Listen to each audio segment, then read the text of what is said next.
Hello, can anybody hear us? Hello. Hello, Mark. I think you've already gone live. Oh yes, yes. I apologize about that. Um I'm still kind of new to this. Okay, so we're live now on YouTube. Yes, we should be live right now. I don't see anybody in the chat at the moment, so I don't know if Okay. anybody can hear us. So Well, I couldn't find where your channel was, so I haven't had a chance to tweet it. Well, not tweet it out. I don't have a Twitter anymore to oh send yeah, it out on my alternative social network. So if you want to use the private chat and send me over a link to your channel, I would be more than happy to send that out now and get some people in the chat. sure thing. Yeah, let me get that for you.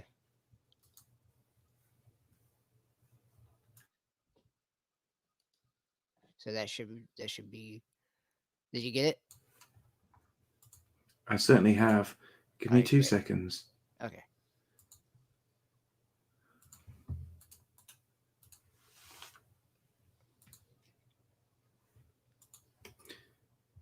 Right, let me just share this out, Great, thank you. and we'll try and get some people in for you, okay? All right, thank you.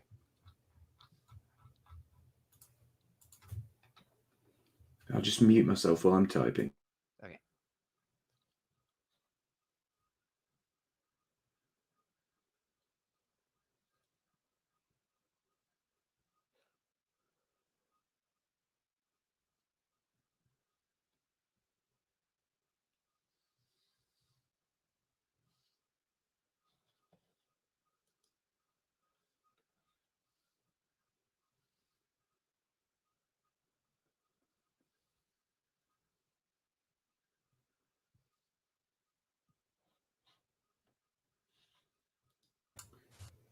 Okay, I've sent that out on Telegram. I'm just going to send it out on Gab as well. So give me a second.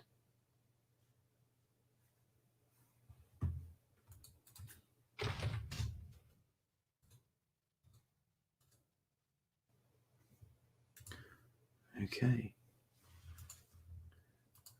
There we go. I'm just going to leave a little message for you as well in the private chat. 2 seconds. Okay.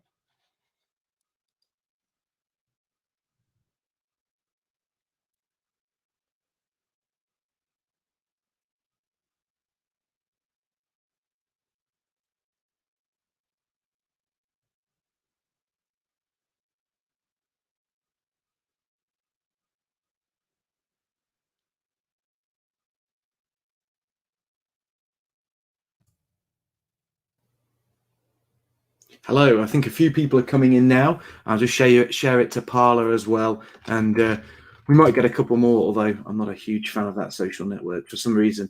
Half of the things I share on there, the videos don't work, which is always rather irritating. Okay, great. Yeah, I did advertise on my social media as well on my Twitter, so hopefully everybody is We're getting a few people in now. okay, great. Just check So that message I sent you in the private chat as well, please. okay.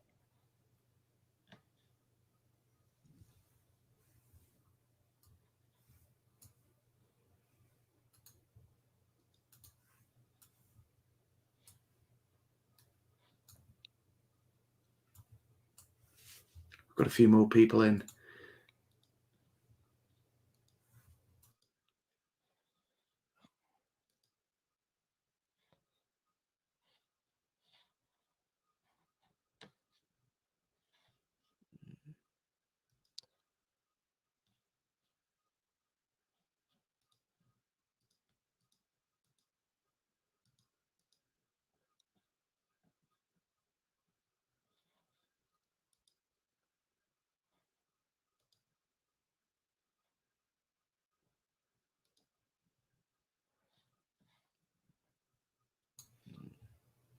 So we've got a few people in. If you want to start, I know Okay, we've had a yeah. couple of I'm trying to figure out how to yeah, I'm sorry. the Let me three dots by the side of my name. okay.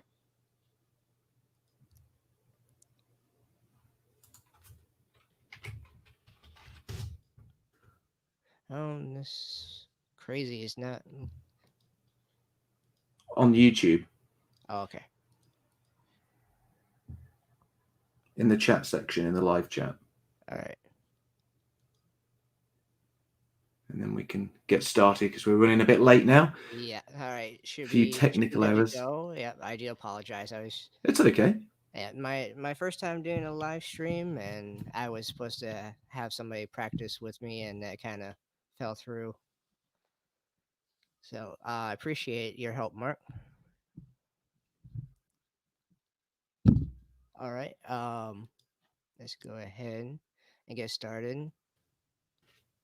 All right. So, for people who don't know you, I feel like I'm the host now. For people who don't know you, you should introduce yourself and tell them a bit about yourself because most people here will know who I am. They won't know who you are, and they won't know how we know each other because you've been writing to me for some time, and I've been giving you a little bit of advice, and I've helped you with your CV, and hopefully that will kickstart your luck in the job market. Yes, great, and I definitely appreciate that, Mark. I was just about to start with my opening that I just had written up. So, hello everyone, and welcome to Paleo Politics' first ever live stream. Real quick about my channel. Paleo Paleo Politics is a political commentary podcast from the perspective of a paleo conservative, paleo liberal, or third position. Today I have with me Mark Collett. He is a British activist who fights to defend the rights of ethnically British people living in their respected homelands and the within the UK, and is co-founder of Patriotic Alternative. Thank you, Mark, for being here today. Is there anything you'd like to add to the introduction before we move on? No, that is who I am. I think quite a few people will obviously know me here. I've also written a book, The Fall of Western Man. I've been active in politics for almost the entirety of my adult life. And yes, I run Patriotic Alternative with the wonderful Laura Towler, and we are doing our best to build a healthy pro-white community here in the UK to defend the rights of the Indigenous British people against what can only be described as a genocidal plan to reduce those people to a minority in their ancestral homeland. Yes, great. I definitely get behind what you and Laura are trying to do. I think it's a great movement, and it's very unfortunate that the UK and pretty much the entire Western world is kind of facing this dilemma. Well, that's the interesting thing about this, because this isn't just something that affects Britain. This isn't just something that affects the British people. This is something that affects people of European descent wherever they live in the Western world. So if they live in America, if they live in France, Germany, Sweden, if they live in Australia or New Zealand, we all share the same problem. And the problem is that whether these countries we live in are our ancestral homelands, whether we are the indigenous people or whether we are the people who went to those places and founded those nations as European nations. Because you've got to remember, America, by any metric, was founded as a European nation. In very many ways, it was an ethno state. It was white European Christians who moved to America to create a white European Christian state. It wasn't founded as a multicultural state. Neither was Australia, neither was New Zealand, neither was Canada. These places were European colonies for European people. But wherever we have gone in the world, or if we have remained in our ancestral homeland, the same group of people are desperate to reduce us to minority status and to grant every single right and privilege imaginable to migrant populations who are not of European descent. Yes, yes, it is. It's very unfortunate that that is the case. Um, even with me living in the United States, I see it as well because we've been forced into a multicultural kind of setting for quite some time. With 1960 when they were 1965 act when they were enforcing third world immigration and allowing a lot more immigration from non-white countries. So and it's just been kind of like causing a lot more tension here in the United States. And I've noticed that in Europe as a whole, ever since Gaddafi was taken out, we in Libya, there's just been a flood of immigration in the throughout Europe, which has just absolutely devastated the daily life of people in Europe. Well, you can see that all of these conflicts in the Middle East, whether we're talking about Libya, whether we're talking about Syria, whether we're talking about Iraq, whether we're talking about Afghanistan, all of the conflicts in the Middle East have all led to a massive flood of migrants into Western nations. And the more destabilization we see of the Middle East, the bigger this migrant flood grows. And all of this destabilization, all of these problems in the Middle East have all been led by Britain and America's foreign connections to Israel. All of these wars in the Middle East have only ever benefited one single nation, that is the nation of Israel, whereas no Western nation has got anything out of this. We have lost hundreds of thousands of people of European descent in these wars. Hundreds of thousands more have come back home, gravely injured, and their lives changed forever. And on top of that, it has cost us billions and billions. And it's still costing us billions now because we are having to house and feed this flood of refugees who have been displaced by this unjust military action. And you have to remember that the war in Iraq, the involvement in Syria, all of these military interventions that the West has got behind have all been justified on lies. The Iraq war was justified on a series of lies, on bogus Israeli intelligence, and ultimately, if you look at the lives that have been lost, if you look at the human cost, both to people of European descent from America and the UK, but also to the people of Iraq, it's absolutely scandalous. But the people who took us into those wars on those lies, they still walk free. They haven't been tried as war criminals. And this just goes to show that what we have here in the West today is not a democracy. It's not a place where truth or justice are held up as ideals. It's a place where puppet leaders control our nations, they control our government, they control our economy, they control our military, and they act on behalf of Israel, not on behalf of people of European descent. Yeah, and I completely agree. I can see exactly where you're coming from because I was just a young kid when all this was kind of like coming about with all these war on terror and stuff. And me growing up into that, I just seen nothing but unrest for most of my life. I think it was just the 90s for the most part was where it was somewhat peaceful, but you had like the Gulf War that happened just before I was born. So, and that just kind of like, I guess I want to say it kickstarted it, but I'm pretty sure it has deeper roots than that. And then the war on terror just after 9/11 just kind of spiraled out of control, which you can go into deeper about 9/11, but I'm not going to even touch that topic right now. But yeah, it's crazy, and I get into quite a bit of arguments with my neocon friends who justify that healthcare and like if you want to have like a single payer healthcare, or you want any kind of government assisted healthcare for the majority of people, and not just for a certain demographic of people, then that's socialism or that's communism. But yet, do we continue to fund countries like Israel that have universal health care for their own countries, and we give money to these countries? And I tell them, how come our taxpayer money is going to these countries that fund payer health care, but we can't have it? It seems to me that we're tax cattle for some of these other countries. I've never really understood the American way of thinking on this because Americans seem to have this bizarre belief that if you help other people in any way, you're somehow a socialist. I believe that people of European descent should live within what could largely be described as ethno states in nations where they have closed borders, where the people are largely some 95% plus homogenous.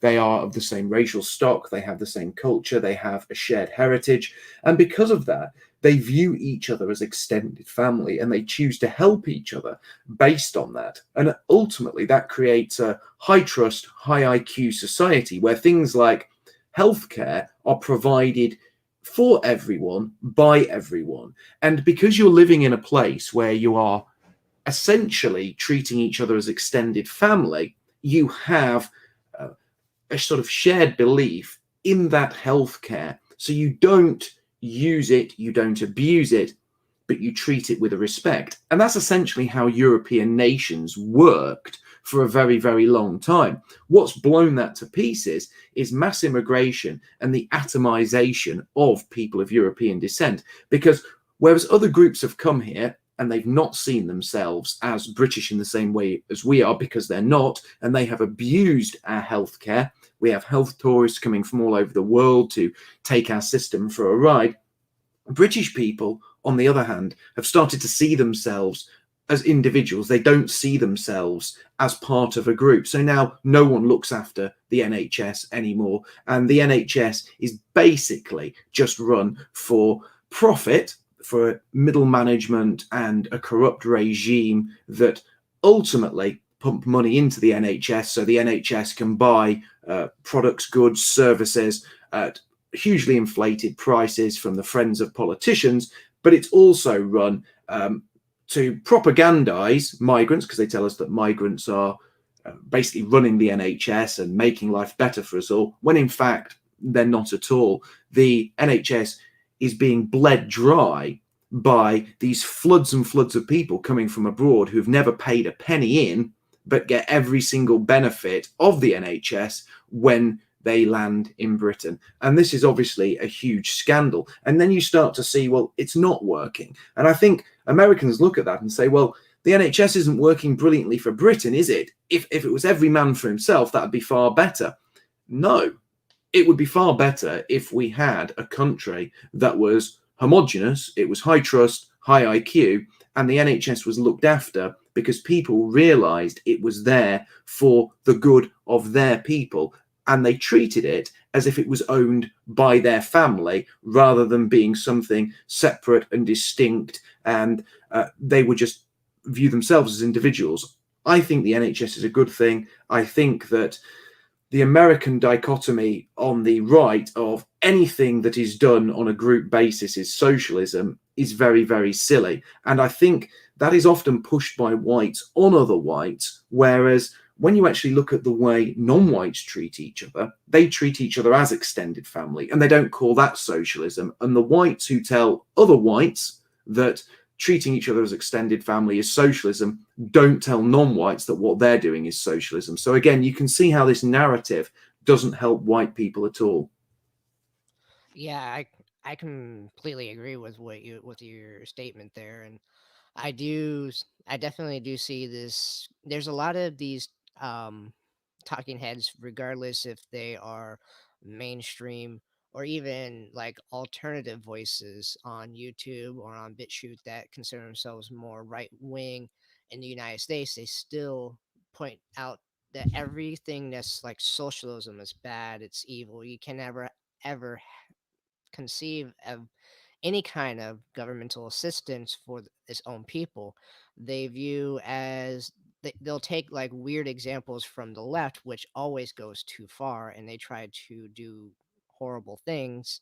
And they say, you see, if we show any kind of help or sympathy towards people in need, then we're going to end up going down a path that's going to lead to genocide and killing people of a certain ethnic group or a certain age group. And it's like they're being entirely hyperbolic. It's like, you don't, that's not what you're going towards. And then they think because you have to have a homogenous society in order for those to function, and well, then somehow that's a bad thing because then you're going to have to essentially, you know, fix the population with their Like you need to incentivize people to go back to their home country and allow people to live in their uh, homelands as how God intended. But a lot of these conservatives, even though they claim to be religious, most of them claim to be religious, will still say, "I want small government. I don't want any kind of government assistance, and we need to live in a dog eat dog world." Well, that's very interesting. And we've heard that here in the UK as well, that every man should stand for himself, that we should all be individuals. But again, that's only ever pushed upon white people. When you look at the way the government operates here in the UK, there are so many handouts, so many privileges, so many lucky breaks for all of these non-white groups. So you'll have Muslim community centres, you'll have black community centres, you'll have Jewish educational groups. There isn't a single group like that for white people. There is no group that stands up for the indigenous people of these islands. And if anyone tries to set up a group that stands up for the indigenous people of these islands, they are shot down in flames, they're pilloried, they're torn to pieces, they're called racist. So what you have here is a system that incentivizes non-whites who come to the West to stick together. It incentivizes in-group preference for those people, for those groups. So they stick together, they act as one, they work as a team, and they see each other as an extended family. We, on the other hand, are told that is wicked, that it is somehow socialist, that we must be individuals, that we shouldn't work as a team, that we shouldn't have in-group preference. So if 10 people walk into the room and 5 of them are white and 5 of them are black, the blacks are told the other blacks in that room are your brothers and sisters. They're your extended family. They're your group. You should have in-group preference. You should help them out. They're your team. When the whites walk into that room, they're told you are individuals, you're colorblind, you're not on a team, you have to stand on your own 2 feet. To think of yourself as a group based on your shared ethnicity with others, that's evil. And you start looking at this and you can clearly see that this is a plot against our people. This is something that negatively impacts our people. Because when you are part of a group, when you act as part of a group, when you come together with other people like you based on a shared race, shared ethnicity, shared culture, shared heritage, and you work as one, you have more power than if you act as an individual. And then you have to look at the nation as a whole and say, which people are getting the most? Well, it's the people who act as groups, it's people who act as one, it's people who have in group preference, it's people who stick together. And obviously, then you can see the effects of this. Let's just say the Black Lives Matter movement. The Black Lives Matter movement brought people together who identified with one another and they acted for what they believed was the good of their group. Now, how many white people die at the hands of the police? How many white people are killed in racist attacks every year? How many white people are killed at the hands of non-whites every year? Well, quite a few. But when that happens, white people don't come together. In fact, they don't even see those crimes as racially motivated. They don't see those crimes as black on white. They just see it as a crime. And then you have this problem. You can say that everyone from everywhere in the world sees in terms of color and race, except for white people who are completely deracinated and they have been taught to only see everybody as individuals. And that places us at a very unique disadvantage to other groups. Yeah, I completely agree. I was actually going to do a video last week where I was responding to Lauren Chen's response to that really awful um, SJW video that was about what white people are superior at, which I find absolutely amusing that these people keep saying that um, you know white people are it will come up with a whole bunch of excuses about how horrible white people are and that um, people of color are better, but then at the same time they're sticking to this narrative that whites are somehow superior. and need to be taken down a peg, which is is amusing on one hand, and on the other hand, it's just insulting. So I wanted to respond to Lauren Chin, but unfortunately the audio kind of fell through. But one of my points on there was Lauren Chin has said that we're probably in the least racially divisive time in the world, which I completely and utterly disagree, because we are probably having some of the most racial tension since the civil rights era, if not more so. And she even stated that most people do not think in terms of race, which is absolutely ludicrous, because if that was the case, then we wouldn't have so many other non-white countries that are still majorly homogenous, racially and ethnically homogenous. And we wouldn't be seeing countries that are fighting to keep their homelands ethnically homogenous. But for some reason, there's always the white countries. They're telling us, the white man, hey, we are not racist. We need to be individualistic. We need to allow all these other people into our countries, and then not expect that there will be any kind of change or um, any kind of conflict. And I have friends and people that I talk with that live in Asian countries, and they'll say, why are white people allowing all these other groups into the country, and why are they not taking their own best interest at heart? Well, Lauren Chen's talking absolute nonsense. She's talking rubbish. People have never been as racially aware in my lifetime as they are now. I mean, they might have been more racially aware in 1985 when I was 5 years old and playing with my Transformers and my He-Man toys. So I can't really talk for the socio-political dynamic of 1985. But in living in the time I remember and the time I've been politically active, I have never seen such racial awareness. I've never seen race being talked about on such a level. Now, it's very interesting, and I've made this point before, but this is very clear. If 10 white people were sat round a dinner table and those 10 white people were asked to talk about race, every one of them would be very, very uncomfortable. They wouldn't want to talk about it. They wouldn't want to discuss it, because they've been deracinated. They've been told throughout their entire life that it's just skin color. They have to accept everyone. Everyone's an individual. Look at everyone on a case-by-case basis. Don't judge people on the group they've come from. Now, if you sat 10 black people in a room and told them to talk about race, sat them around a dinner table, they'd talk about race all night. They wouldn't be shy. They wouldn't be hesitant. They would be open about it, because they've been told they can talk about race. And they are talking more and more about race. And the interesting thing is, white people were at first deracinated. And bear with me for a second here. At first, they were deracinated. They were told that they shouldn't have in-group preference. They were told they weren't part of a group.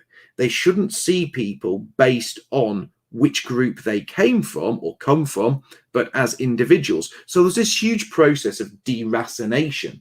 But what we're seeing now is a process of, if you like, re-racination. But when we were deracinated, we were told to let go of the idea that being white was good. We were told to let go of the idea that being part of our ethnic group and standing up for our ethnic group and wanting the best for our ethnic group was a good thing. So we let go during this deracination process of everything that was positive, or all our positive feelings towards our ethnic group.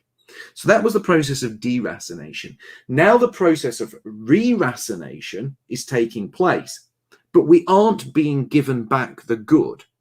We aren't being told, well, actually, guys, you can now have that good feeling of being part of a group. You can actually associate with your own people again. You can actually go out there and meet people and say, hey, I'm a white British, maybe we should do something for our own people. Maybe we should come together again. No, not at all. That isn't what is taking place.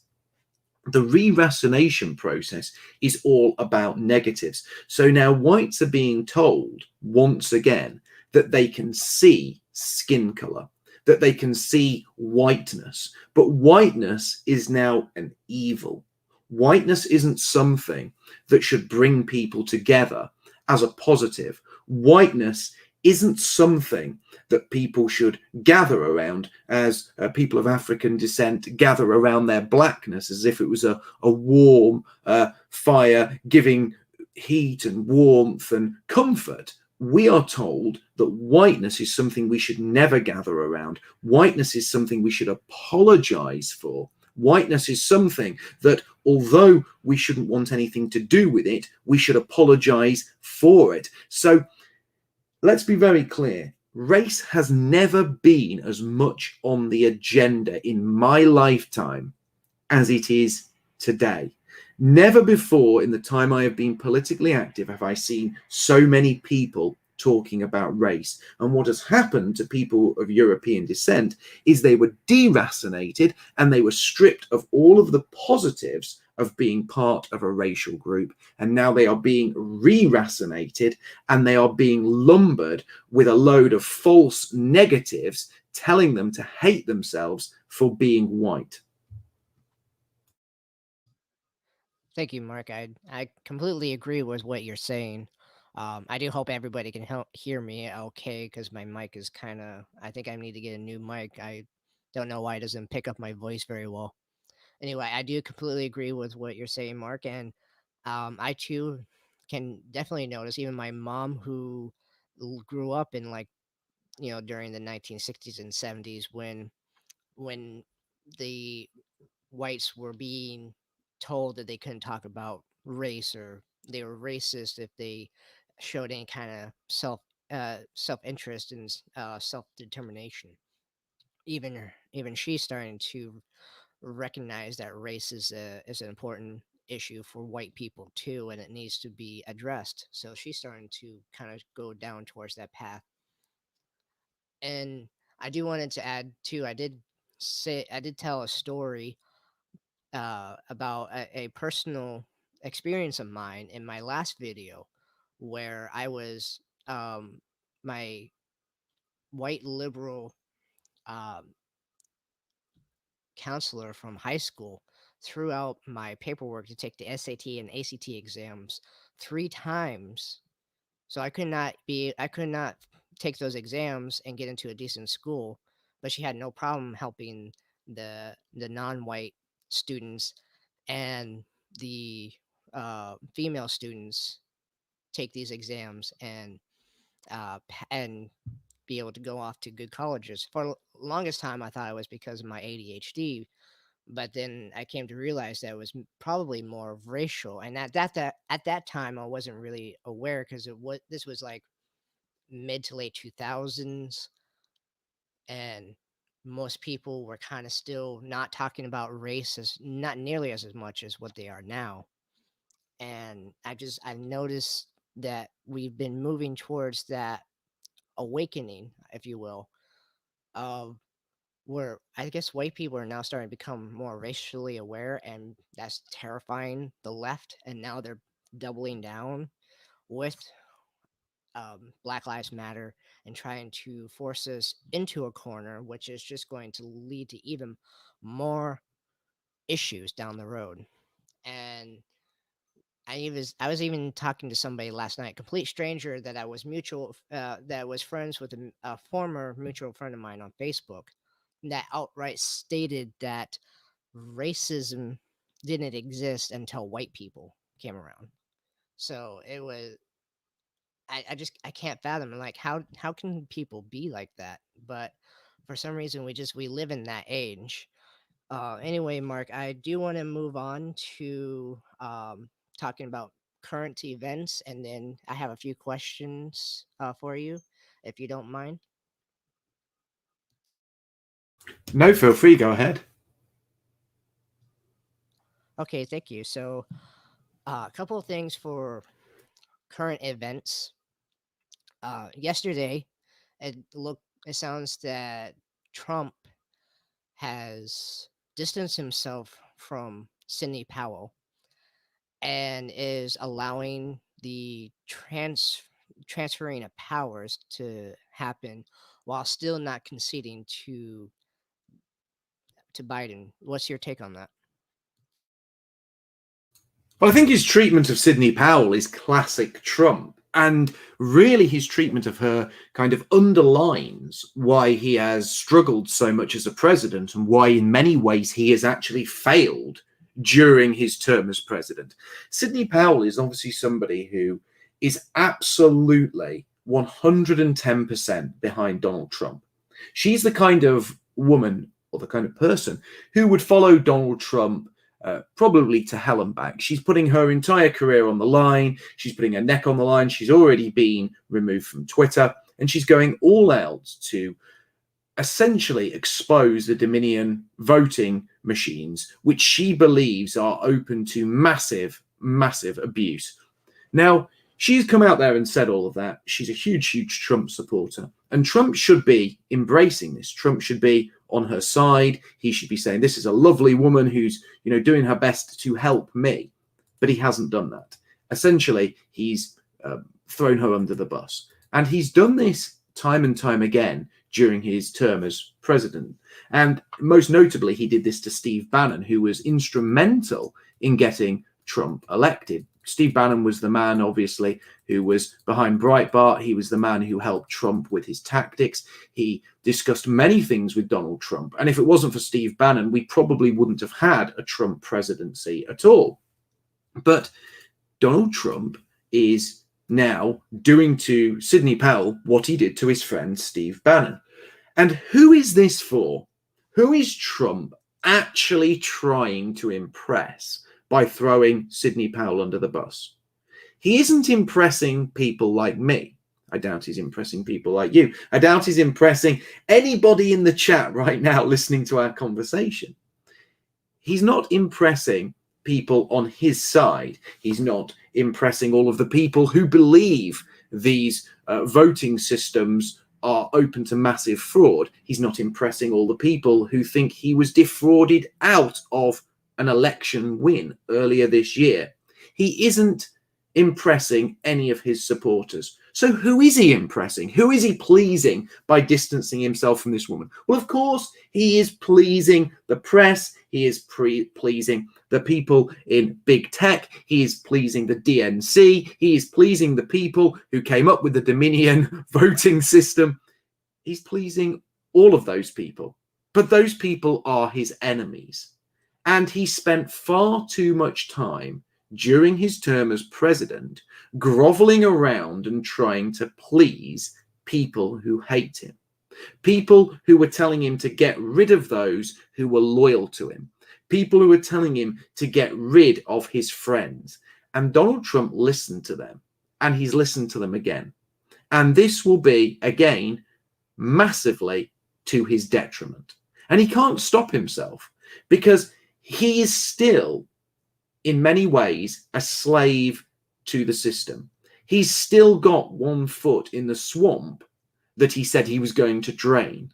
And that is why he's always trying to throw a bone to his enemies. That's why he's always trying to please them. That's why he thinks that, naively so, that if he just throws one more of his friends under the bus, they might give him a fair try. They might give him a fair crack of the whip. They might just lay off him for a few days or listen to his point of view and take it seriously. They never will. They never will. They'll never take him seriously. They want him destroyed. And he's making the mistake of playing by his enemy's rules. He's making the mistake of trying to please those who hate him. He should be trying to destroy those who hate him. And he should be working with his friends to do that. He shouldn't be listening to their advice. And as I said, this has happened throughout his term as president. And unfortunately, it's one of the things that has massively been his undoing. Yeah, I completely agree. I can see where you're coming from, and that's been my concern as well. With when I've seen he's been throwing a lot of his own people under the bus, his own base under the bus, and then just trying to please all the people that don't like him. Like he constantly panders to the black voters, wanting to get the black vote, even though he knows that he's never going to get the black vote, and at least not enough to turn the election in his favor. And I think he's only ever in the entire 2020 campaign has ever said anything about white people when he was interviewed. I think it was earlier this summer when they were talking about how blacks are getting supposedly killed by cops, and then Trump said that white people do too, which I appreciate Trump to do that, but that was nothing, and he's always constantly pandering to the other groups, and which has made me pretty upset, and kind of shows that Trump, even though he's been the first one to poke the bear, he's definitely not the leader that we need right now, and we definitely need to um, push our support to somebody that will actually have our best interests at heart. And Trump's too much. Is much more of an egotist than what he is an actual leader. And so right now he's trying to please everybody instead of taking command and say, we are in a constitutional crisis. We have a coup on our hands. They're in a deep state are attempting to overturn the election, and what would happen would happen, but instead he's trying to pander to people that don't like him, trying to play the game that they're playing, and probably going to look towards a 2024 run, which I'm hoping that he doesn't. Hope we get somebody better than Trump in 2024. I think the fact that anyone would talk about 2024 shows absolute naivety.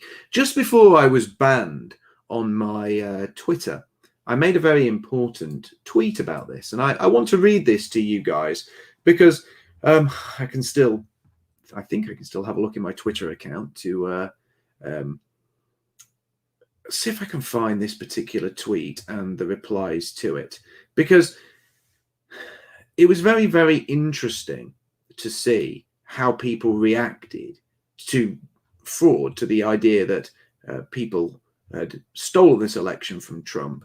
And I bet I can't find the damn tweet now. It was more of a reply to the tweet anyway. It wasn't my tweet that was important. I think that it was the reply to the tweet, and I'm trying to find it because the guy that tweeted back to me said something which was absolutely indicative of the sort of thought process of mainstream Republicans or mainstream conservatives. I think I said something along the lines of, this has been massive fraud. There's been massive fraud here. And, people need to get behind Donald Trump. Everyone who's a Republican needs to get behind Donald Trump. Everyone who's a Republican needs to get on board with Trump, and they need to stand behind him, and they basically have to fight this tooth and nail. And a guy replied to my tweet, and who was a mainstream Republican, and he said, no, we've got to do the very opposite of this. The very opposite of this. We've got to concede now, because if we don't concede now, it'll show we have no faith in the system. And basically, if we do that, it will tarnish Republicans for decades to come. We have to just draw a line under this and start looking to 2024 straight away.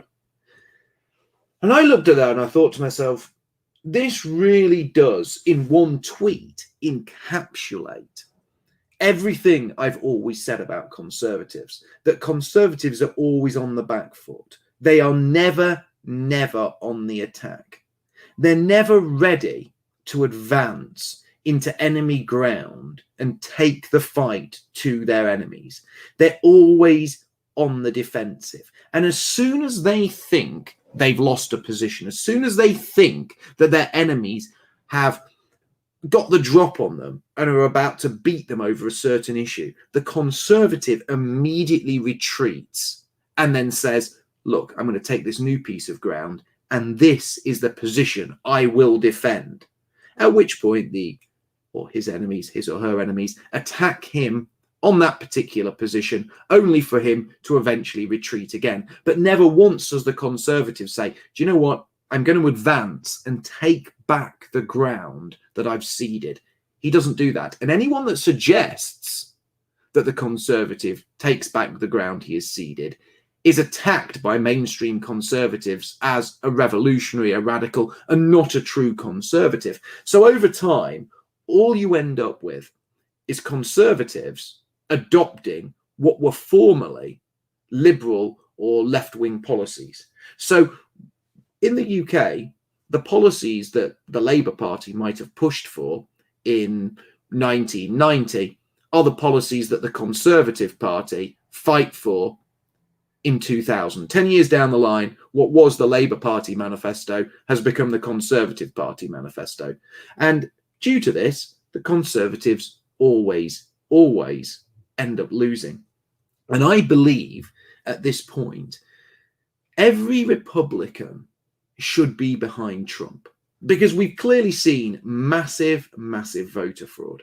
We've clearly seen huge irregularities. We've seen the kind of fraudulent activity that would make dictators in fly-blown African republics blush. It's been absolutely shocking.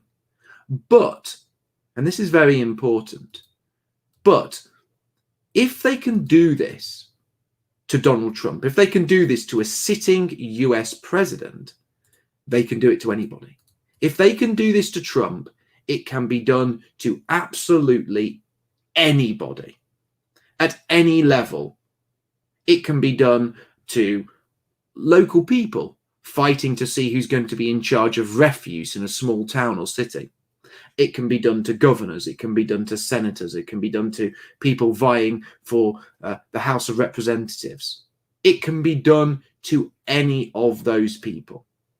And that's what we have to remember, that if Republicans give up on this fight, if they let this happen at the highest level of governance, it can and will happen at absolutely every level of governance.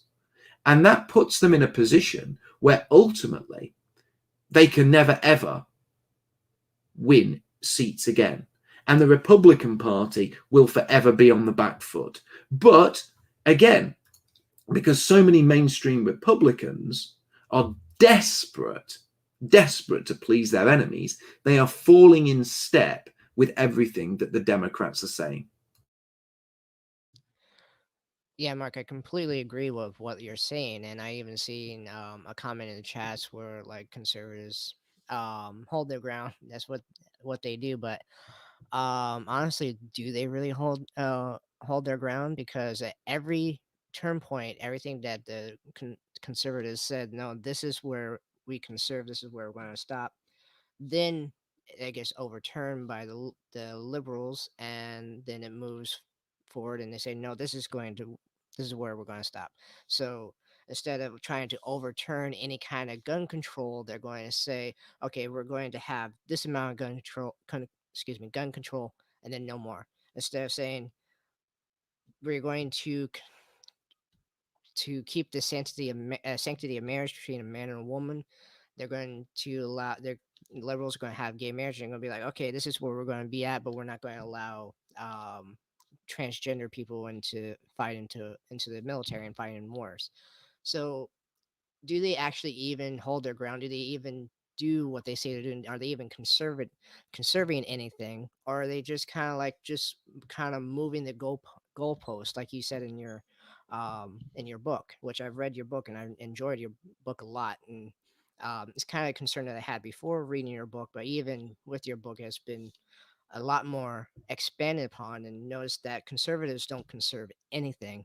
All they do is keep moving the goalpost and essentially are the tail end of a one party system. Well, if you look at the UK, and I'm going to give you a great example here of the way that Conservatives have absolutely betrayed anything approximating conservatism. The Conservative Party in the 1980s had a stance on homosexuality, and that was that homosexuality could not be taught in British schools to children as a normal, natural, and healthy alternative to the nuclear family. Homosexuality was something that would be tolerated. It wouldn't be illegal. People wouldn't be persecuted for being homosexual, but it wouldn't ever be taught as a viable, healthy alternative to heterosexual relationships. Yet, it was the Conservative government between 2012 and to this date that have legalized gay marriage and gay adoption in this country. So the Conservative Party, the same Conservative Party that actually railed against teaching homosexuality to school children, that stated that homosexuality would never be put on a pedestal and promoted as a viable alternative to the nuclear family, is the same party that legalized gay marriage and gay adoption and put the whole idea of homosexual relationships on a par with heterosexual relationships, and stated that they were equal to them and would be recognized as such in law. That that change happened in just a few decades.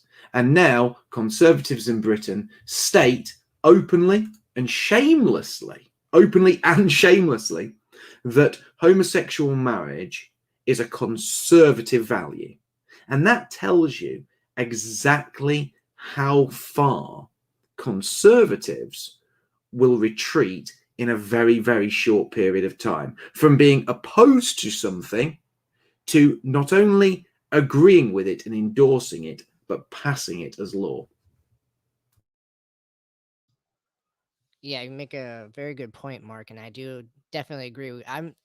I personally used to be somebody that supported gay marriage up until after the fallout, what happened with after gay marriage was legalized. Once it was legalized, and you start seeing things like then we need to be more gender neutral and we need to respect people's pronouns. Then all of a sudden we had this non-binary stuff coming around, basically what a lot of people call trans trenders, which not even trans people at all. They're just a bunch of people pretending they're LARPing as different genders and stuff that don't exist.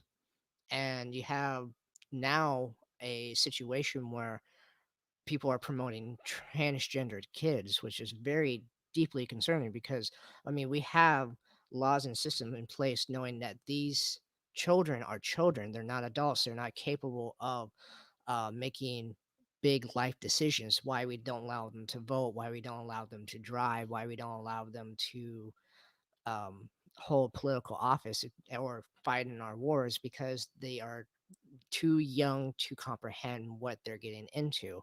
And I would even argue some of the stuff that we do allow is for certain age groups is still a little bit too young because they're not understanding what they're getting into. Like a lot of 18-year-olds and 19-year-olds and 20-year-olds are signing big debt contracts to go to school because they're taught the only way they can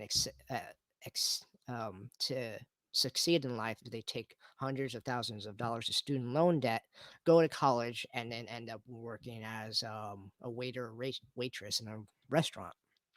And it's been absolutely devastating on the livelihoods of most Westerners. We are being thrown into debt, we are being thrown into living situations that are unnatural to us.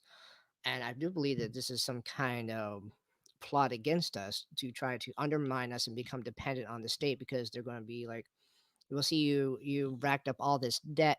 Now you need to vote for us if you want to have that debt somewhat expunged, or if you want this or that, which is basically they just want to push more towards a Marxist communist agenda. And it's very, very deeply concerning. And most of this is you need to take this debt as well as accept this as the new normal, accept in the mask are the new normal, accept trans kids are the new normal, accept alternative families as a new normal. And if you disagree with any of this, then you're a bigot. And it makes absolutely no sense. And even from when I was growing up in the 90s and early 2000s, this was, this would have never, this would never fly at all. People were arguing we shouldn't be doing this to gay people. And I do agree, we should not be um, be hateful or violent towards gay people, but we should not be encouraging and promoting that lifestyle in front of children because they are very young and impressionable. They don't know what's going on. And then now we've gotten so far to the point that we are actively supporting mutilation to their genitalia and telling them that they can stop developing until they decide that what gender they want to be, no matter how many genders they claim there are. Well, the interesting thing with America, and people in the UK will know exactly what I'm talking about. We have this thing in the UK called Kinder eggs, and Kinder eggs are these little chocolate eggs. They've got milk chocolate on the outside, then they've got a layer of white chocolate on the inside. And once you've broken through and eaten the chocolate, inside there is like a little capsule, a little yellow capsule. And in that capsule, there is a toy. So the marketing campaign used to be a treat, a surprise, and a toy. I mean, it's a pretty disingenuous marketing campaign because the surprise is the toy. But they tried to make it out that it was three things. You got, a chocolatey treat. You got your surprise. Oh, what is it? And then, your toy. And Kinder eggs are actually banned in America. They are illegal in America because they are seen as basically a threat to children because they contain a toy with usually small parts inside a snack. And the worry was that children would eat the Kinder eggs. They would get into these Kinder eggs or they'd bite into them and they'd think that because the toy was inside the egg, the toy was edible, or they might bite into the egg and bite away some of the shell that the toy was enclosed in, or somehow it would be a hazard that would lead to choking. So children in America aren't trusted to take a Kinder egg, eat it, and assemble the toy within. That is something that is illegal in America. But despite Kinder eggs being illegal, despite the fact that children aren't trusted with Kinder eggs, they're not seen as mature enough to understand the working of a Kinder egg. They are seen as mature enough to change their own gender. They can go to their school teacher and say, "Miss, I was born a boy, but I feel like I'm a girl. I'm only 7 years old, but I want gender reassignment." That is legal in America. Not only is it legal, but it is absolutely celebrated by the powers that be. It is celebrated by big tech. It is celebrated by the mainstream media. It is celebrated by the establishment politicians on both sides of the political divide. It is celebrated. It is encouraged. And these children, we are told, are absolutely mature enough to make that life-changing decision. But they're not allowed a Kinder egg. Oh no. No Kinder eggs, but they can change their gender. And that tells you that we are truly living in clown world. We're living in a world that if we were to go back in time now, let's say we went back to the time of the Second World War, and let's say we were in the boats that were about to set off from Britain to take British and American troops to storm the beaches of Normandy. And we said to those men who were about to risk life and limb because they thought they were going to liberate Europe, that in the future, children in America were going to be banned from assembling small toys that came within chocolate eggs, but they would absolutely be allowed to declare that they were the opposite gender and that they could, once declaring that, request medical care without their parents' consent to change their gender, mutilate their genitals, and assume the persona of someone of the opposite sex. If you went back and spoke to those young men about to storm the beaches of Normandy, what do you think they would say? Do you think they would turn around and say, "You know what? This is really great. I definitely want to risk life and limb to ensure that that is the future that comes about? Or, or do you think they'd be scratching their heads thinking, what on earth am I doing? Clutching this rifle, thinking of running towards those heavy machine guns.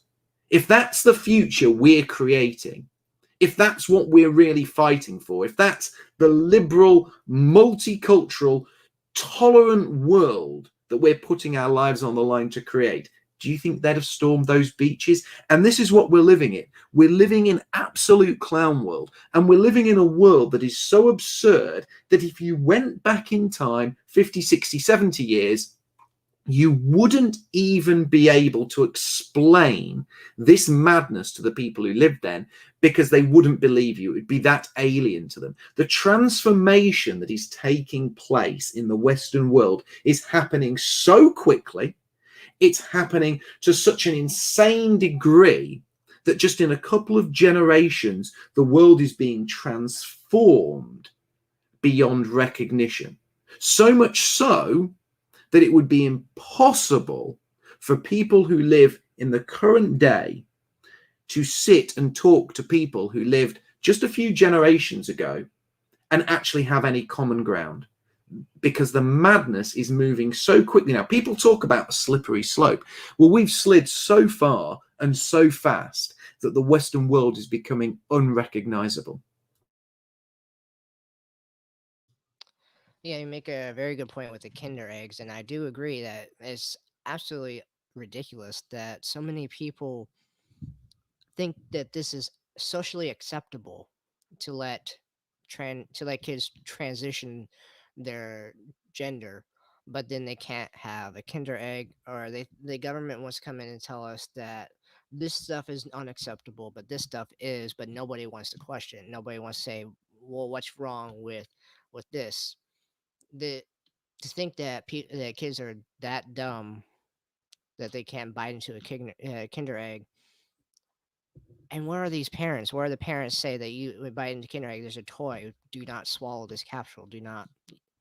But I think it's a combination of both the government intervening in places where it shouldn't, and then there's a lot of uneducated parents out there that are allowing their kids to they're not supervising their kids. There's this, and I would say I think it's probably most of it is just like this dependency on the state, and a lot of these people that are just not prepared to be parents because the education system is so poor, and so many people have so much distrust in society right now.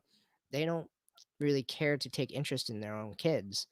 This is a very unfortunate, very sad reality that we live in, especially in the United States, where we had to have a label on everything that we see or do because parents are too lazy or uh, they're too self-absorbed to really focus on their own kids and help their own kids because they see that they've been taught by propaganda and by the government that taking an interest in your kids and taking interest in your family is somehow wrong or an inconvenience to them when they should be trying to strive for fame and fortune or some kind of ill-conceived view on what really makes them happy. They don't want to focus on the contentment of family life, and I think that's part of the reason why I'm kind of like I will, having lived it, having grown up in a kind of broken family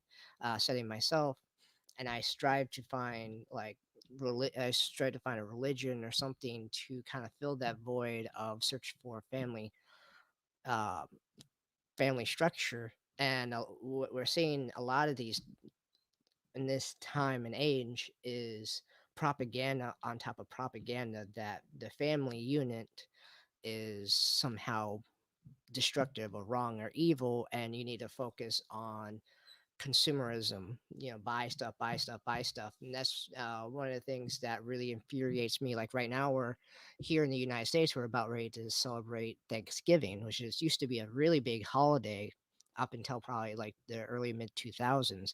Now it's become all about Black Friday.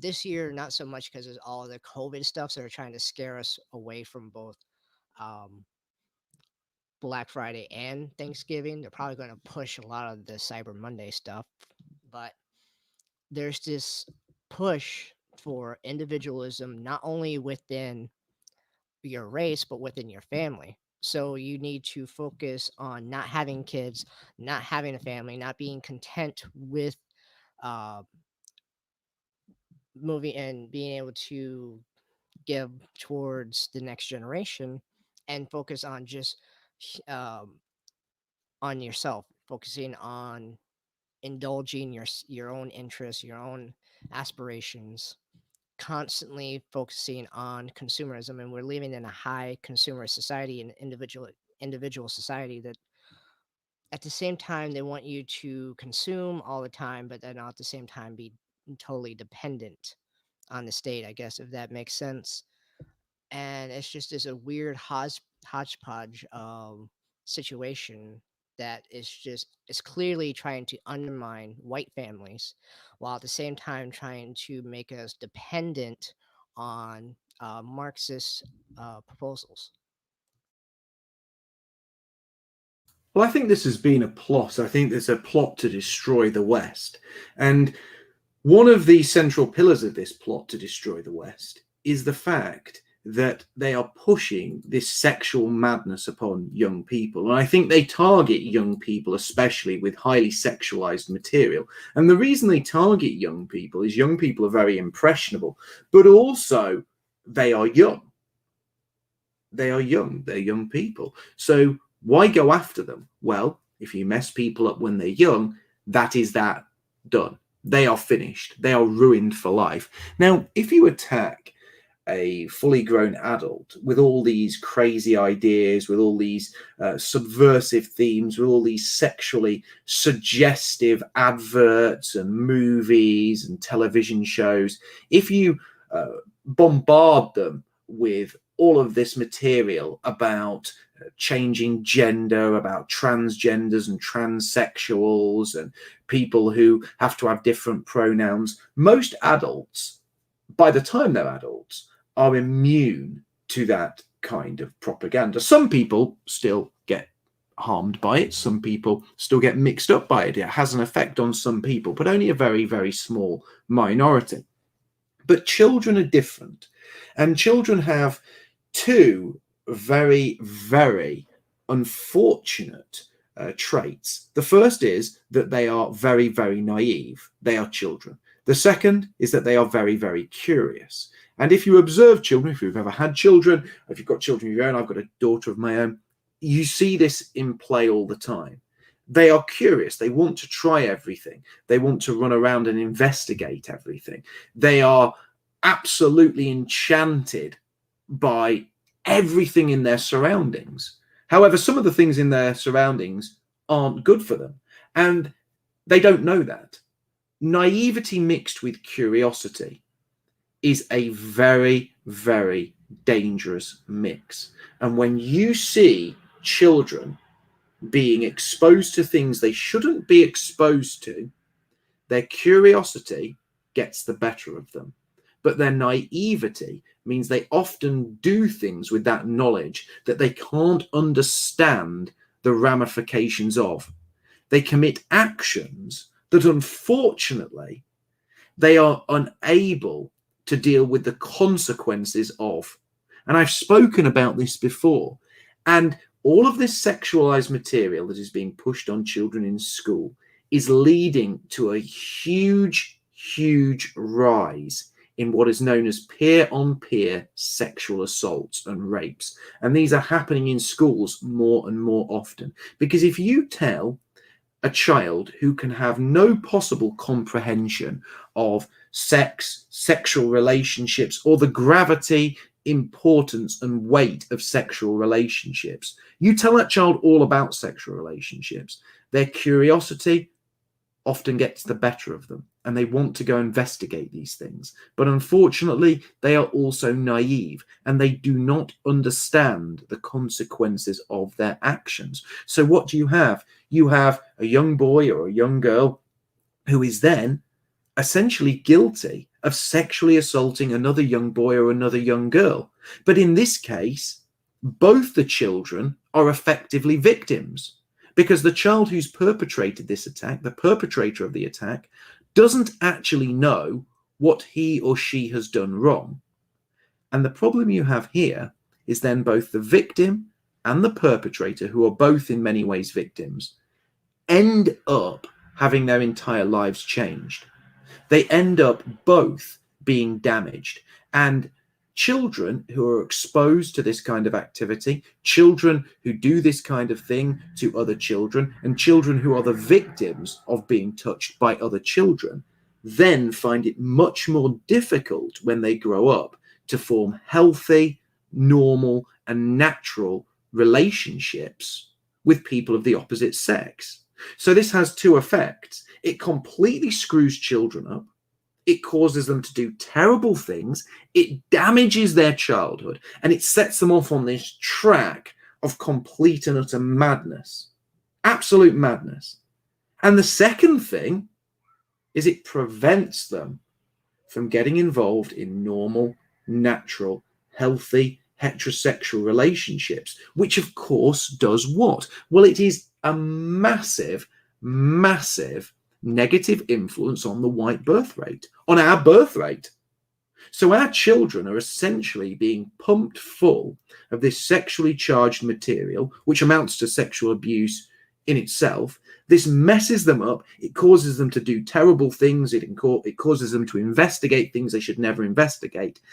This then leads to the long-term effects of messing them up, basically getting them to embrace either homosexuality, transgenderism, one of these alternative lifestyles, which isn't completely healthy, which isn't good.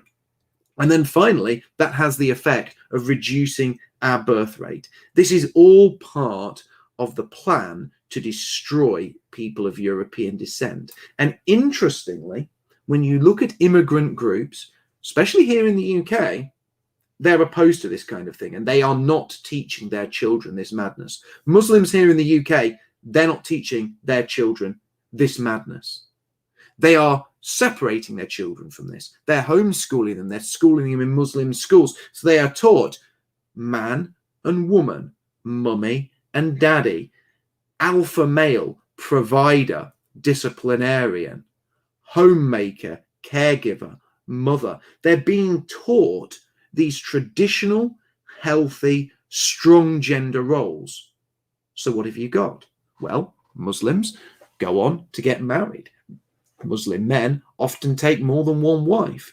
They have huge, huge numbers of children. Year after year after year, Mohammed is the most popular name of newborn children in Britain until they started to split the different spellings of Mohammed into separate categories because people were getting worried that Mohammed was always the top. So now Mohammed and Muhammad, the different spellings are all separated out. So it doesn't look like there's as many Muslim children being born.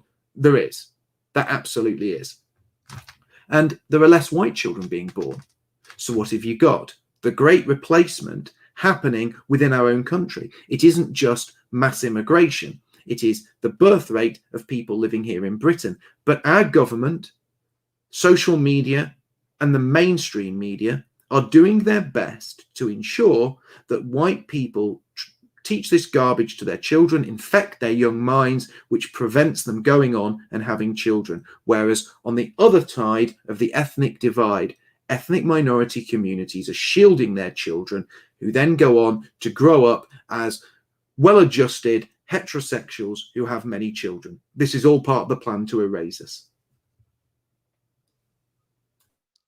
Thank you, Mark. And I do agree with your points that you've made. Um, and I would also like to add that it's very telling how the media will point out that, like, they would say the Great Replacement is a conspiracy theory while openly supporting open borders and the flow of mass immigration, as well as encouraging whites to have less and less children, but then telling us that we're paranoid or delusional if we believe that our own demographics are being thwarted and being suppressed and wanting to expand the non-white population in white countries.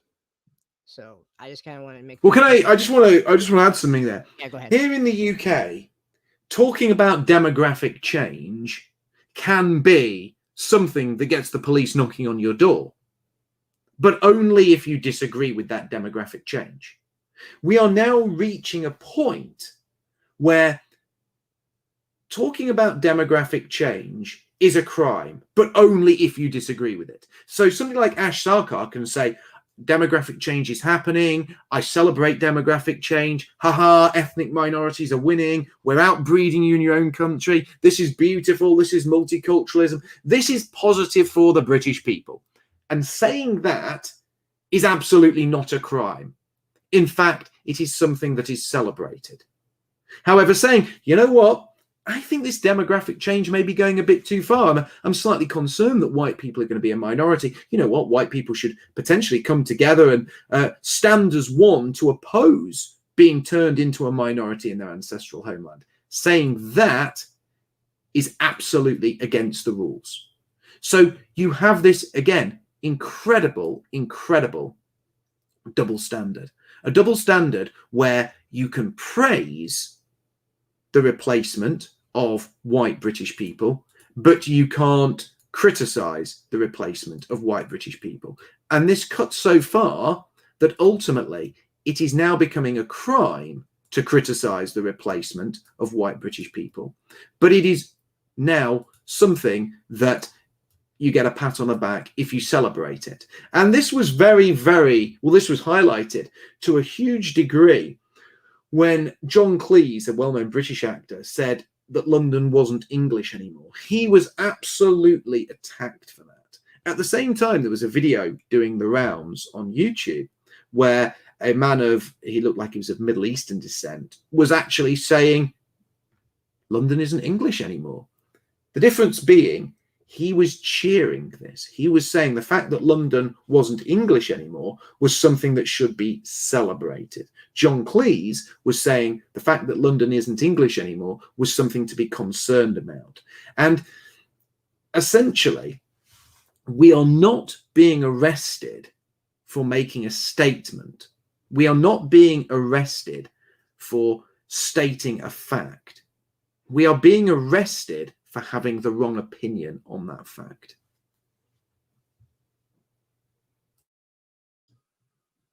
Thank you, Mark. Yeah, I have noticed that, and it's very, very deeply concerning. And that kind of segues into the next point that I'm going to move on. The next topic going to move on to is all the tech censorship that seems to be going in line um,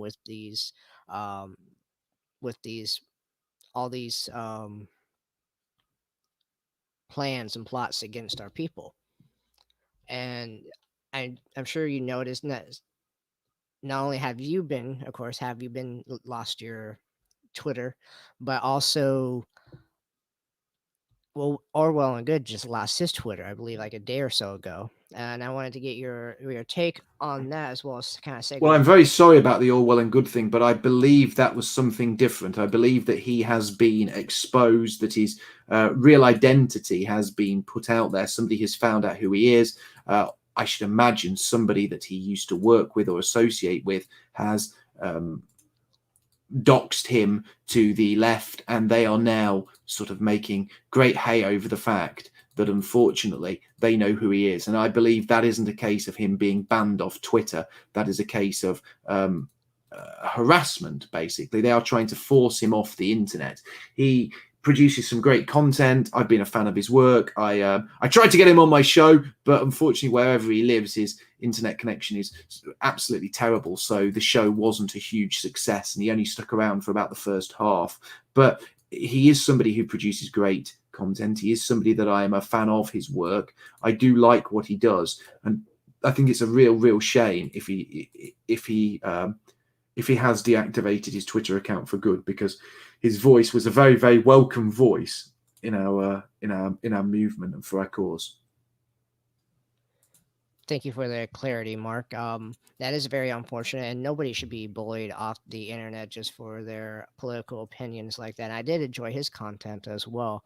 I guess I kind of wanted to take that and segue into my first question, which um, do you believe that if there's any chance of activism fighting against tech censorship, or are we going to be forced into moving to alt tech? Is there any hope for that, or are we just kind of going to be having to get forced to do in person act or going to have to go to the street, take to the streets, and move our activism towards the streets?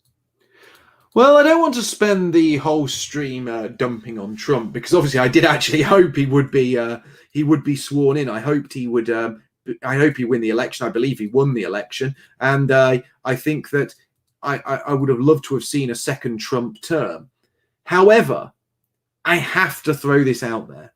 The reason we are seeing so much tech censorship in large part is because Donald Trump did not act when he was president. He wasn't a man of action. He was a man of talking about things. He was a man of reassuring his support base that ultimately he understood their concerns, but he wasn't a man who actually did a lot. He tweeted a lot, and he reassured people that he understood their concerns a lot, and he said the right things, but he didn't do the right things. And I think now we are seeing Trump being censored on social networks. Now we are seeing his tweets being hidden by Twitter. I've got to say this. I'm not particularly sure there is any viable fight against big tech and big tech censoring us. Because if Donald Trump can't prevent them censoring him, if our one chance of essentially stopping big tech censorship, which was Trump. Let's be honest. I don't see Biden's certainly not going to do it. Boris Johnson's not going to do it. There's not going to be any other leader in the Western world who goes out there and tries to stop this big tech censorship. It's as simple as that. So if Trump couldn't get a grip of it, we are not going to be getting a grip of it. And I know that sounds a little bit defeatist. I know that sounds a little bit like, oh, well, what do we do now? Well, what do we do now? And we have to build up alternative means of communicating with each other. And one of those alternative means, potentially the most important going forward, is real life activism, links with people in the real world. That is something that we must do. We must prioritize actually going out, meeting with our people, making links with people in the real world. If we don't do that, we're going to be in big trouble. And places like Twitter are soon going to be complete wastelands for us. You're only going to have a few people left, and they will be very careful about who they keep. They'll keep the Ben Shapiros. They'll keep, not that he's one of us, but people sort of lump him in with us because he's meant to be this right-wing pundit. There'll be the Ben Shapiros. They might keep the odd totemic nationalist account for everyone to look at and shout, oh, look, there's the boogeyman, there's the boogeyman. But they're not going to keep anybody on that platform who actually makes a difference. They're not going to keep anyone on that platform who has huge reach. You've got to remember my tweets were reaching between 10 and 12 million people every month. That little Twitter account had a huge reach, and I was regularly retweeted by many, many people within the mainstream. And I think we can see the writing on the wall when people like Katie Hopkins get pushed off these platforms, when people like Alex Jones were pushed off. A great guy, Jared Taylor, produces excellent work. I've known him for years. I've met him in person. He's a lovely, lovely man. Nobody could be more respectful, more kind, more reasonable than Jared Taylor. Jared Taylor is a wonderful, wonderful man. Yet he has been kicked off Twitter. He's been kicked off YouTube. He's been kicked off Facebook. Why? Because he talks about differences, racial differences. And what you're facing here is something that we can't really fight back against. The only way to fight back against big tech censorship is for us to get into a position of power within government where we can pass legislation that regulates these companies. But unfortunately, we're not in that position. And the one man who was in that position chose not to do anything, which I've got to say is now to his own detriment, because people aren't even seeing his tweets anymore. Why aren't people seeing his tweets anymore? Well, people aren't seeing his tweets anymore because, obviously, as we all know, his Twitter is largely shadow banned now. So you have a president, and again, I said earlier, if the Democrats can do this to a Republican president, if the Democrats can do this to a Republican president, they can do it to a Republican at any level of politics. If they can do this to Donald Trump, they can do it to anyone. And equally, if Twitter can shadow ban Donald Trump, if Twitter can say that they aren't going to allow a sitting president to say what he wants to say what he's thinking, then unfortunately, they can do it again to absolutely anybody. There is no limit to what they can do or who they can do it to. So literally nobody is safe. And if you can take anything away from the last nearly a month, the last 22 days, it is that ultimately what we can say about Donald Trump and about Donald Trump's experiences is that he has failed in reining these people in, and these people now are flexing their muscles like they have never ever flexed them before. And this for them is a test, because if they win this, if he concedes, if he loses in the Supreme Court, if he is forced out of office, which it looks likely he will now, these people will be so emboldened that they will know that they can bring the hammer down on literally anyone. And I wouldn't be surprised if they didn't completely ban him from Twitter the moment Biden was sworn in.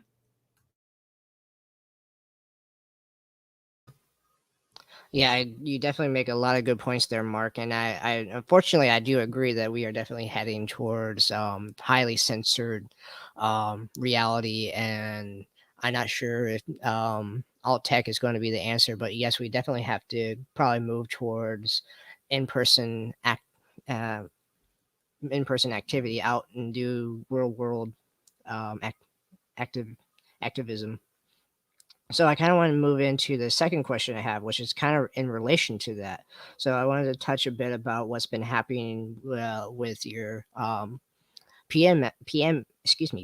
members, which is, unfortunately Laura and her husband had that encounter that was very unfortunate. And then that one young gentleman, excuse me, that had the cops visit him, which was very, very unfortunate, very unethical. So my question would be, um, how do you plan to spread your message going forward? Do you have any kind of fundamental changes that you want to move forward? And how would you spread your ideas? And would you take any legal action? What do you think there might be legal action that needs to be taken to ensure that your guys' rights to be able to pursue activism causes is respected? Well, that's a very interesting question. The first thing is, we will always face harassment and violence from the left. That's always been the case. It will always be the case. That isn't going to change. We've been facing violence and harassment from the left since I was first involved in this cause at the turn of the century. In the year 2000, or just after that, actually, I think it was 2001, I attended a rally, a British National Party rally in Oldham. And I remember meeting at a redirection point. There was an entire security team there. All of our guys were stood waiting. And that was because we assumed, as we did at every meeting, that we would be attacked. I remember the British National Party having meetings in Blackpool, in a hotel in Blackpool, and every time we had our annual conference in that particular hotel, there was people stood outside the hotel screaming, shouting and chanting for the duration of the first day of the conference.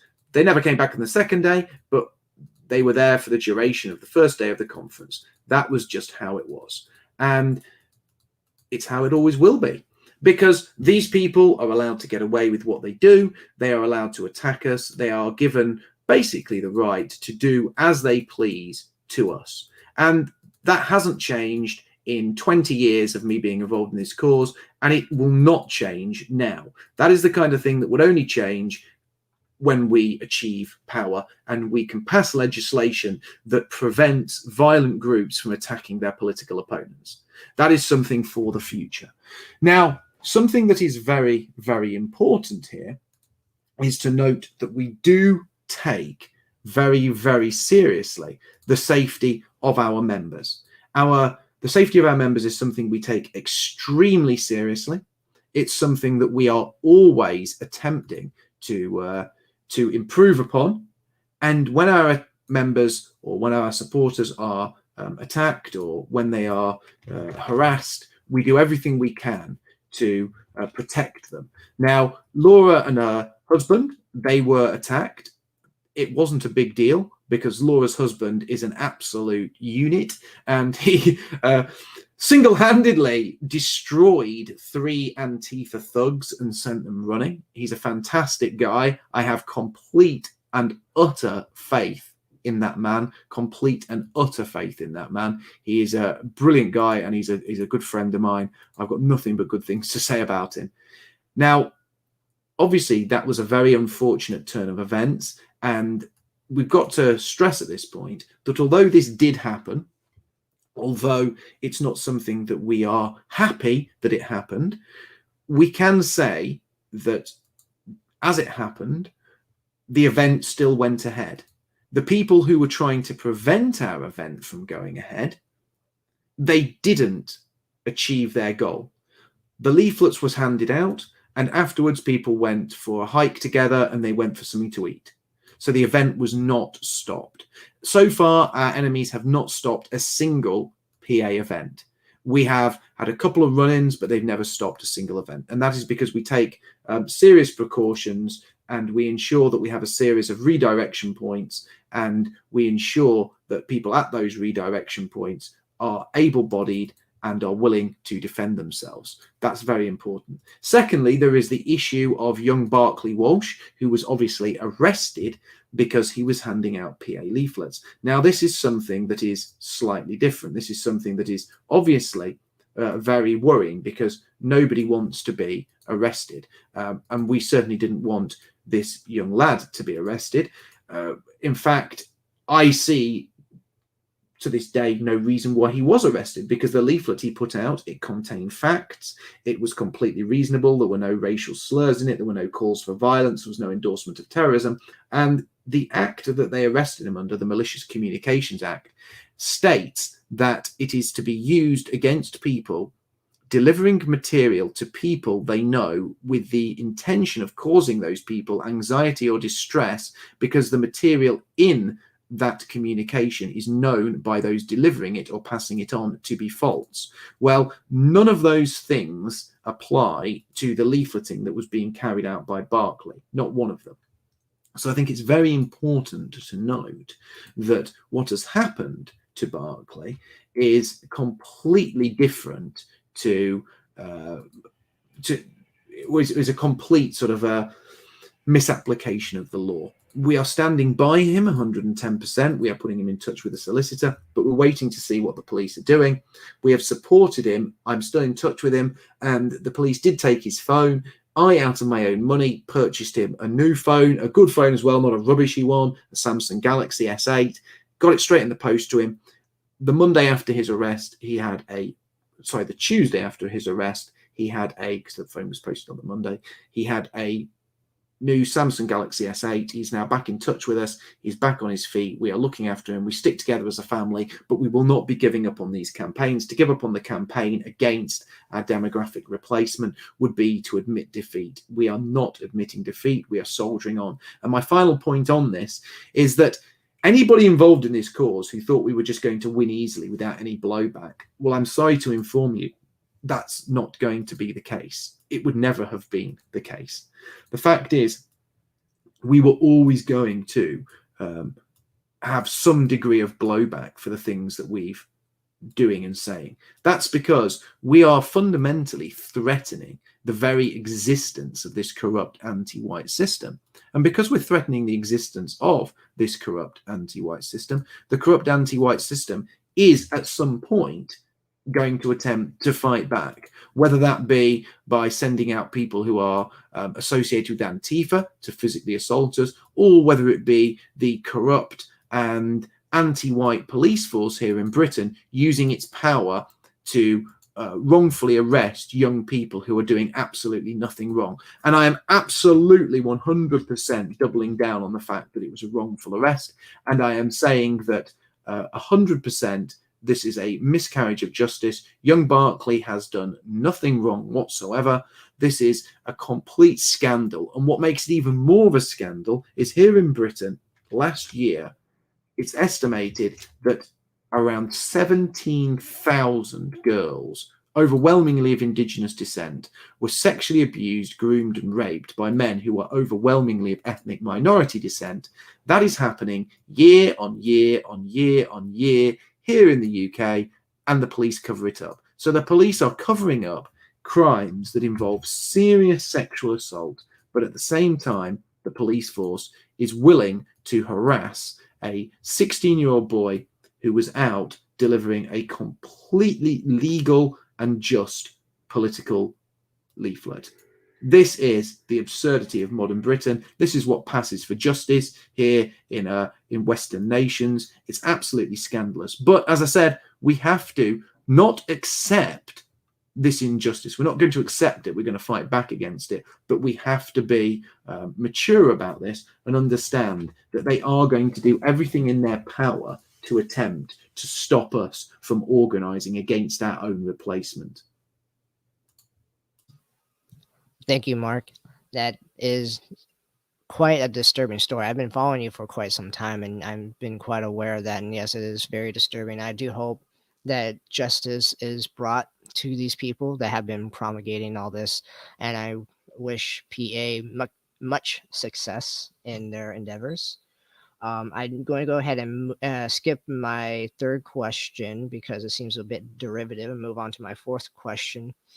After having read your book, which I found quite inspiring, which was published back in January of 2017, I believe, when the movement seemed to be going in a positive direction, if you were to write a sequel, what would you do differently given what you know compared to what you knew when you wrote your first book? Oh, writing a book is a huge undertaking, and it's something that takes a lot of energy out of the person writing it, especially if the person writing it is putting a huge amount of love and effort into it. I'm sure there are people that can write very dispassionately and are very good at just writing a book. They can just sit down and say, right, I've got to write this. It's something I've got to do.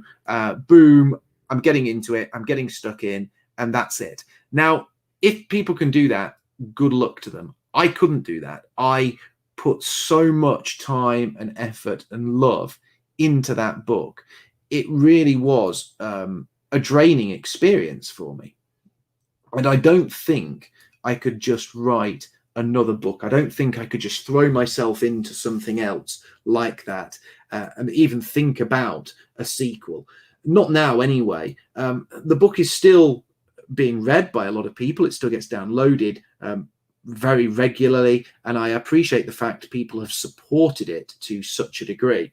But one thing I will say is, if I do a sequel at any time, it will have to come from a place of passion and love. It wouldn't be something where I was just trying to cash in. It wouldn't be something where I was just trying to write another book for the sake of writing another book. And I think some people do get trapped into that kind of cycle where people enjoy the first book, so they feel, right, I've got to cash in, got to get this second book out. That wasn't why the first book was written. And if there's a second book ever written, it will have to be written from the same place, the kind of a place of true passion and love for the topic involved. So it too would be something that people could read and love and enjoy. Because I've had nothing really but positive feedback on the book, which is very humbling. And I would always want a sequel to be, as good, if not better than the first. I wouldn't want people to read a sequel and be anyway disappointed. And at the moment, I'm not really sure what I could add to the first one. It says everything I wanted it to say.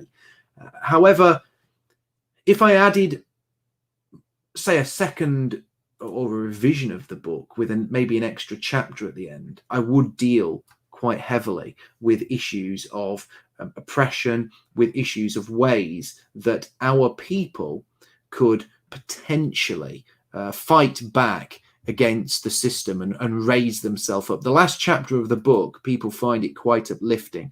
And I could potentially add to that, teaching people more about how to raise themselves up from the negative situations they find themselves within. Thank you, Mark. That was I I think that would be really insightful if you were to do some kind of revision. I would definitely check it out because I do think there's been a lot of um just a lot more censorship and oppression towards our movement that I think I would a lot of us would love to see what your interpretation, your take on that and how to move forward in book form, because a lot of us just kind of want to be able to sit down and read and feel like there's like a kind of sense of purpose. We can listen to podcasts all day, every day, and some of us kind of do it just in the background without giving it much thought. Actually, sitting down and having it in book form can be somewhat more inspiring, somewhat more um, guess leveled for a lot of people to kind of see that this is the reality of things and something needs to be done about that. I guess my next question would be, there's been a lot of, I guess, this kind of from the um center right people, a lot of centrist people will complain that the dissident right or nationalists are like basically akin to SJWs in a like shoehorn, like a horseshoe kind of scenario, and will make outlandish claims like the dissident right is just the right wing Sharia. What would you say to kind of quell those rumors and just say no, we are an independent movement that is just fighting for the survival of our people? I think what people are trying to say is, if I can get this right and sort of encapsulate the question and make sure I'm sure of what you're asking, you get people like Sargon say that the people who are SJWs are always aghast at something that's happening. They're always taking offense. But then he claims that people on the right are equally always taking offense at something that the left are doing. And basically, those on the right are snowflakes, those on the left are the snowflakes. And he's sat there on the fence, offended by nothing. So that makes him somehow morally superior to everybody else, and everyone else is ultimately a snowflake. And I'm a right-wing snowflake. The people on the left are left-wing snowflakes. And really, if all the snowflakes stopped complaining and sat on the fence and just let each other live and stopped complaining, we'd be in a better place. Is that kind of what you're trying to get over here? Yeah, I guess that's kind of what I'm trying to say. I guess one of my points was I will often hear people from um, both the right and the left saying that the dissident right is advocating for like the execution of gay people, or that they're advocating for like a lot of stuff that we see in like the Muslim world with Sharia law and all that stuff. So there's a lot of concerns, a lot of people thinking that the dissident right or the nationalists are pushing for some kind of extremist like um, stuff that, and they completely overlook like the issues that the white people are facing in our own countries, and belittling our our issues and our griefs and saying that we should just fall in line because if we gain any kind of power, we're just going to do exactly um, what the Islamic countries do in the Middle East. Well, I think what we've got here is a very interesting, shall we call it a Sargonism? And what you're seeing here is a real mischaracterization of what's happening. What the left are pushing is absolute, total, and utter degeneracy. They're pushing total and utter madness. And absolute absurdity. What we are trying to do is genuinely point out that this absurdity is being pushed upon us. And if you look at things that the left are outraged by, and you look at things that the right are outraged by, we actually have a moral right as traditionalists to be outraged by the things that we are outraged by. So the left are outraged because a child will go into Toys R Us and see a girls section and a boys section. The left would be outraged that little boys are playing with Transformers. They're playing with big robots with laser cannons, and girls are playing with My Little Pony and toy kitchens. That's what the left are outraged by. The left are outraged because children sing Bar Bar Black Sheep in a school. The left are outraged because a children's book has too many white people in it. So the left are outraged by normalcy. The left are outraged by anything that is normal, healthy, decent, and traditional. On the other hand, we are outraged by things. Yes, we are. But that doesn't make us snowflakes, because we're not outraged by normal stuff. We're not outraged by seeing something which is completely normal and healthy. We are outraged by seeing children having pornography pushed upon them in schools. We are outraged when we see children having transgender material given to them. We're outraged when children are sent home from class with an essay to write on the porn industry and being told that they need to watch a porn film to do their homework. So I would say the things that we're actually outraged by are pretty good things to be angry about. We're outraged by the genocide of our people. I would be absolutely disgusted if somebody gave pornographic material to my daughter. I'd be absolutely disgusted. And I don't think that makes me a snowflake. I just think that makes me a moral, decent person. It doesn't make me a snowflake to be angry that children are being sexualized. It doesn't make me a snowflake to be angry that my people are being genocided. It doesn't make me a snowflake because I'm angry that white people are attacked in racial attacks, but it's not reported by the media. That isn't the action of a snowflake. That is actual justified moral outrage because disgusting things are taking place. And I think when you listen to what I'm saying now, I think when most people listen to what I'm saying, they'd understand it. But you do have people like the Sargons, like these base liberals, like these centrists who try to claim that we're just part of the outrage mob. We're just right-wing cancel culture. Well, yes, to a degree, we are right-wing cancel culture. But the fact is, the things that we want to cancel aren't normal, healthy, or good. They're not the cornerstones of our society. We're not trying to cancel the nuclear family. The things that we are trying to cancel are absolutely abhorrent attacks on Western civilization. We're trying to cancel the normalization and acceptance of paedophilia. And yes, we do need right-wing cancel culture, because if there isn't a right-wing cancel culture, we're going to see more disgusting displays like we saw on Netflix this year with cuties.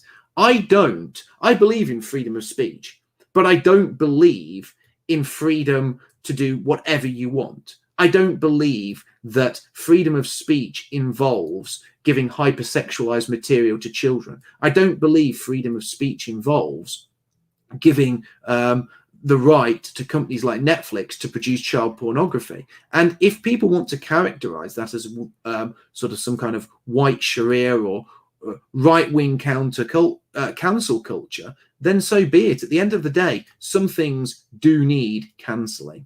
And those things do include material that is disgusting, debased, or pornographic and involves children.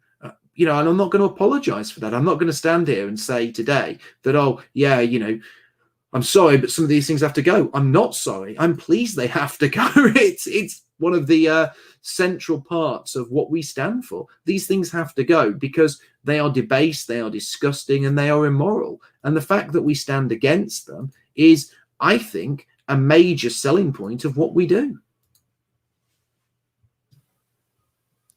Thank you, Mark. I think that's a very insightful points that you made.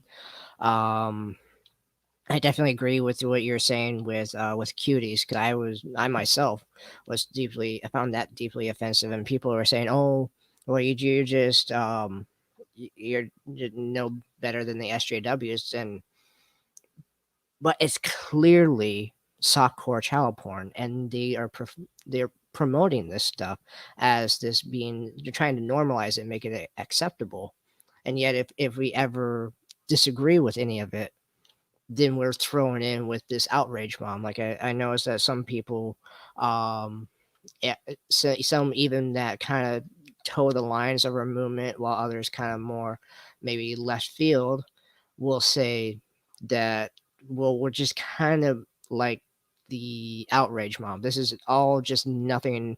They throw this all together as some kind of moral panic, and don't actually believe that this is a huge cultural issue, a global cultural issue for most of the people here. Pretty much all of Western society is facing a huge dilemma. We have no clue what direction our society is going to go in the way that we would hope. It looks like it's going to go to something that is, one could call it dystopian, if we're not already there. And that makes me deeply concerned that even people that kind of toe the lines of the movement kind of go, well, this is just a moral panic and it's going to blow over. And I guess it's kind of a new question that I haven't typed up was, how do you feel about that when people dismiss the movement as just nothing but a big moral panic, and it's just going to blow over like the 1980s satanic panic? This isn't just a moral panic, and it isn't just going to blow over. The only way this will end is either we recapture our destiny or we cease to exist. That's what we're in. We're in a fight for our very existence. This isn't just some moral panic, although morality and a panic over morals is undoubtedly part of it, as we said, with this disgusting material being pumped out by companies like Netflix. And when you look at all of this, you have to be very, very clear. We are not trying to censor legitimate art. We are not trying to bring about the censorship of genuine opinions. We are not the ones who are actually trying to curtail free speech. And the left have been very, very clever, because over the last 60 or 70 years, the left have characterized themselves as a movement for freedom. The left have characterized themselves in the mind of the public as the ones that have been for freedom. They've been the ones that have pushed back against censorship. They have been the ones that have allowed for a more free and open society, a society where new ideas can be talked about, a society where you can discuss things that at one time were utterly taboo to discuss. And this is actually completely false. The left aren't a movement for freedom. The left haven't ushered in some wonderful society where we all have unquestionable freedoms and we all have greater rights. What the left have done is ushered in an era where you have the right to be completely degenerate. The left have granted people the right and campaign for people to have the right to do whatever they want if what they want is anti-Western, anti-morality, and debased, degenerate, anti-family, and anti-white. That is what the left have granted people the right to do. What the left have also done is taken away genuine free speech. And most importantly, they have taken away the freedom to criticize anti-white, degenerate, anti-Western madness. And really, those who call for freedom of speech, people like ourselves, people who are actually losing their Twitter accounts, people who are actually losing their social media presence, being taken off YouTube, being arrested for putting out leaflets, we are actually the ones who are being categorized as being censorious. We're the ones that are attacked for being sort of fuddy-duddies and out of touch and wanting to bring back a horrible bygone era where people couldn't say what they think. No, no, no. We are the ones who are actually having our right to say what we think taken away. And the way that the left have done this, you've got to take your hat off to them. They are actually quite clever. They are actually quite or very good at what they have done, because they have effectively made themselves out to be warriors for freedom, warriors against censorship, when in fact they are the most censorious people on the planet. They are the ones who want people censored constantly for being moral and decent. And the only thing that they want to be uncensored is depravity. This is a very, very serious issue. And we are certainly not snowflakes. In fact, we are very brave people, because we are the ones who stand to lose an awful lot by speaking out. No leftist stands to lose anything by complaining about pronouns. No leftist seeks or stands to lose anything by attacking whiteness or saying something which is despicably untrue about people of European descent. No person of color stands to lose anything by threatening violence or joking about murdering white people. But if a white person simply goes out there and states that he or she is against this sweeping demographic change, they stand to lose an awful lot. And I think that, or those truths, put all of this into real perspective. It's definitely put it to a real perspective for myself. I remember a few months ago, I commented on PA's post on Facebook, and all I did was post an image that said it's okay to be white, and I had hordes of people that were insulting me, berating me, and were private message me, emailing my private portfolio website, and telling me about how much of a racist I am, a bigot, and they even attempted to get a hold of my workplace information and attempt to dox me and get me fired from my job. So it's definitely put a perspective towards me and why I've decided to come forward and be another voice in the movement, because even though there are some stuff that I kind of teeter towards that I don't want to go too far in, I don't want to kind of say that all these stuff is certain things are what's accepted and what's not. I do want to say that definitely we are heading towards a path that's very, very degenerate, and we definitely have to put a stop to it, and we have to draw a line what's acceptable, what's not acceptable. But I definitely agree with you, Mark, where there's an attack on white people, and it's becoming more and more socially acceptable to dismiss us and say that we are bigots and we are racist just for simply existing and for being concerned about the future of our own existence. I don't know if you have anything to say on that before we move forward. No, go ahead. Okay, so I think I'm all out of questions for you at the moment. Do you have any questions for me before we move on to asking the audience if they have any questions? No, please go ahead. Okay. Does anybody have any questions? We're a little bit past the 2 hour mark. Does anybody have any questions before we end the stream?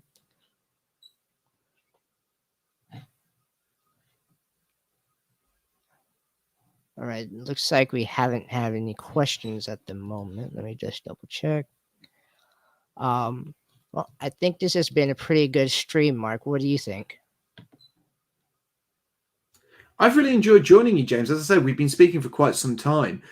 We've been emailing back and forth, and it's nice to actually get to speak to you it's nice to actually get to spend some time chatting, because when you make connections and you just talk by email, it's hard to really get the measure of somebody. I've really enjoyed spending my afternoon having a bit of a natter with you, and it'd be nice to stay in touch. And I obviously wish you all the best for the future.